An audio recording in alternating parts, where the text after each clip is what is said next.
Em dias de calor, como nós estamos tendo agora, nada melhor do que ir à praia, não é mesmo? E se nós pudéssemos ir para Ubatuba de trem?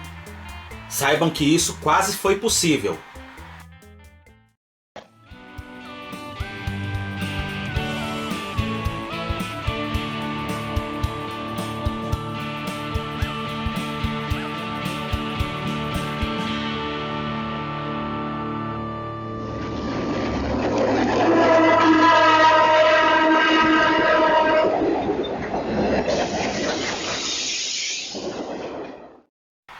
E aí pessoal, tudo bem?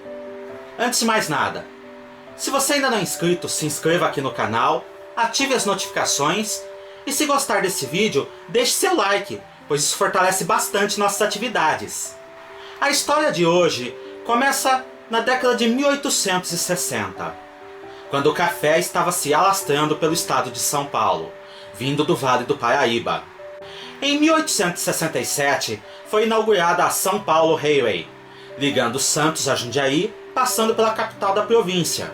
2 anos depois, partindo da cidade de São Paulo, começaram as obras da Estrada de Ferro Norte de São Paulo, que alcançou Cachoeira Paulista, ainda na província de São Paulo, em 1877, utilizando-se da bitola métrica. Mas desde 2 anos antes, em 1875, a Estrada de Ferro Dom Pedro II já alcançava a Cachoeira Paulista, mas em bitola larga. Isso causou uma situação complicada para o Vale do Paraíba.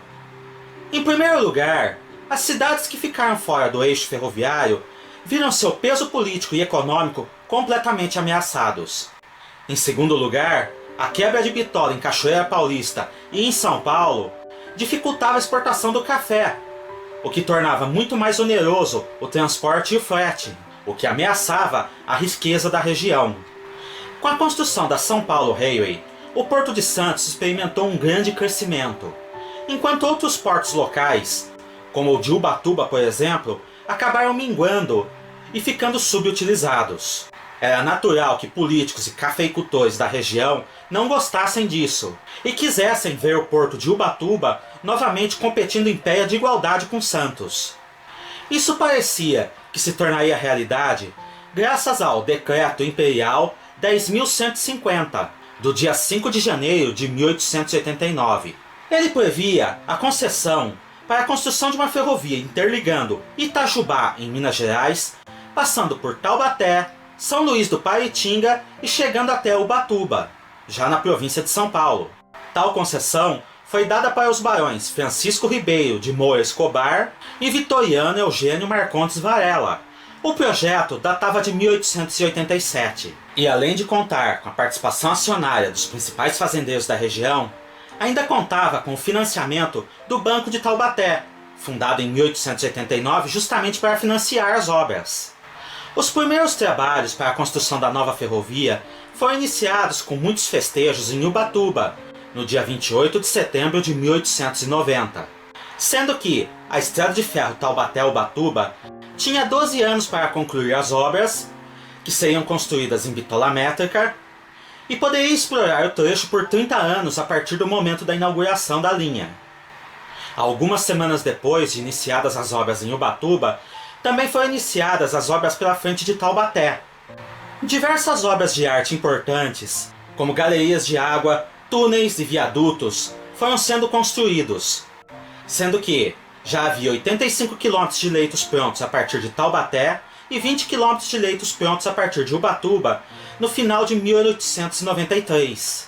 Inclusive, diariamente, um trem transportando materiais de construção e trabalhadores percorria o trecho já instalado entre Taubaté e a estação de registro, mais ou menos no meio de caminho até São Luís do Paraitinga. No entanto, as obras que vinham em um bom ritmo começaram a perder fôlego já na segunda metade de 1893, principalmente porque o governo republicano editou um decreto que aumentava em 100% o valor da importação de trilhos. Logo depois, em 2 de junho de 1894, o mesmo governo republicano editou o decreto número 1721, declarando a caducidade do contrato com a Estrada de Ferro Taubaté-Ubatuba. Tal situação pegou as cidades, pessoas e entidades envolvidas completamente de surpresa, já que as obras vinham em bom ritmo e a previsão é que a ferrovia pudesse ser inaugurada em até 2 ou 3 anos. Diversas são as razões que aparentemente levaram o governo a tomar tal decisão. Em primeiro lugar, o Brasil estava vivendo uma grave situação econômica, sendo que seu principal credor internacional era o Reino Unido. E aparentemente, houve pressão da São Paulo Railway, através justamente do governo do Reino Unido, para que o governo editasse tal decreto, impedindo a construção de uma ferrovia que seria concorrente da principal ferrovia inglesa em território brasileiro. Outro motivo é que o governo acreditava que o porto de Ubatuba, bem como o Banco de Taubaté, estavam sendo utilizados por monarquistas para voltar ao regime imperial e derrubar o governo republicano. Além disso, aquela região do Vale do Paraíba, além do sul do Minas Gerais, sempre teve uma aspiração política de criar o estado do Sapucaí, algo que não era do interesse do governo republicano, muito menos do governo do estado de São Paulo. Em todo caso, não foi possível reiniciar as obras da estrada de ferro Taubaté-Ubatuba, o que levou à bancarrota todos os fazendeiros e pessoas que estavam envolvidas nisso, inclusive o Banco de Taubaté. Tal situação também agravou a economia da região, que viu-se completamente arruinada, inclusive com as suas terras exauridas pela exploração do café nos últimos 50 anos. Também naquela década, a Estrada de Ferro Central do Brasil, nova denominação da Estrada de Ferro Dom Pedro II, comprou a Estrada de Ferro do Norte e lentamente foi ampliando sua bitola. Isso fez com que a ligação São Paulo-Rio de Janeiro não precisasse mais de baldeações, o que tornou todas as cidades fora do eixo ferroviário completamente mortas economicamente e politicamente. No entanto, tanto Taubaté quanto Ubatuba não desistiram de sua ferrovia. E várias novas tentativas foram realizadas para reiniciar a construção e fazer a concessão ser regularizada novamente nos 20 anos seguintes. Em 1912, o governo chegou a avaliar a revalidação da concessão, o que acabou não acontecendo.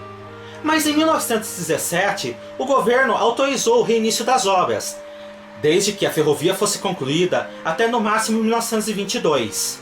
Infelizmente, a região já não tinha mais a pujança econômica de outrora, e as obras sequer foram reiniciadas, o que levou à caducidade completa do contrato em 1922. Nos anos seguintes, os trilhos foram retirados, o material rodante teve destino ignorado, e todas as obras de arte já construídas foram abandonadas no meio do mato. Na região de Ubatuba, túneis e pontes tornaram-se apenas trilhas para aventureiros que gostam de percorrer a Serra do Mar a pé. Pelo lado de Taubaté, ainda existem diversos cortes nos morros, mostrando onde seria o leito da ferrovia. E pelo menos no bairro de Registro, ainda aparenta existir a estação ferroviária erguida pela estrada de ferro Taubaté-Ubatuba, transformada em um estabelecimento comercial. Sendo esse realmente o único registro que ainda existe dessa ferrovia. De qualquer forma, o sonho de se ter um trem interligando Taubaté a Ubatuba nunca se concretizou. E só mais recentemente, a cidade de Ubatuba se recuperou economicamente. E essa foi a história da estrada de ferro Taubaté-Ubatuba. Cliquem no gostei, se inscrevam no canal e ativem as notificações para fortalecerem nossas atividades e vocês não perderem nenhum novo vídeo. Até a próxima!